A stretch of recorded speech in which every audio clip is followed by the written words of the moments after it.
তুমি একটা ভুল করছো, সেই ভুল থেকে শিক্ষা নিয়ে নিজেকে ডেভেলপ করছো, তাই না?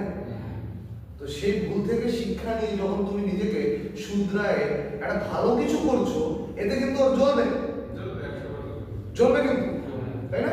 কারণ খারাপ থেকে ভালো হয়েছে। হ্যাঁ, কিন্তু ওটা বুঝবে না যে তুমি আগে ভালো ছিলে, তারপরে আবার ভালো খারাপ হলে এই জায়গাটাই তো পয়েন্ট অফ ভিউ করতে হবে তোমাকে। আর এখনকার মানুষ যদি একটা ভালো করে ওইটা প্রচার করবো না, যদি খারাপ করে ওইটাই আরো বানায় প্রচার করবো। প্রচারটা হয় বেশিরভাগ খারাপের, ভালো প্রচার খুব কম হয়। হ্যাঁ।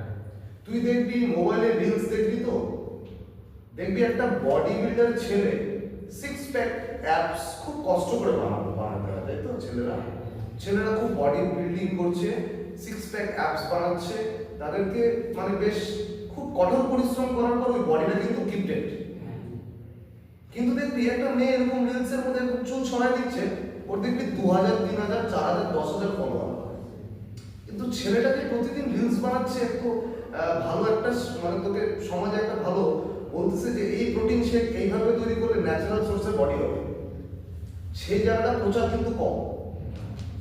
কিন্তু একটা মেয়ে জাস্ট একটা সমাজের নজরটা তো কোন দিকে যাচ্ছে বোঝ তুই ব্যাপারটা, ওখানে কিন্তু লাইক অ্যান্ড ফলোয়ার বেড়ে যাবে বেশি, কিন্তু সেই জায়গাটা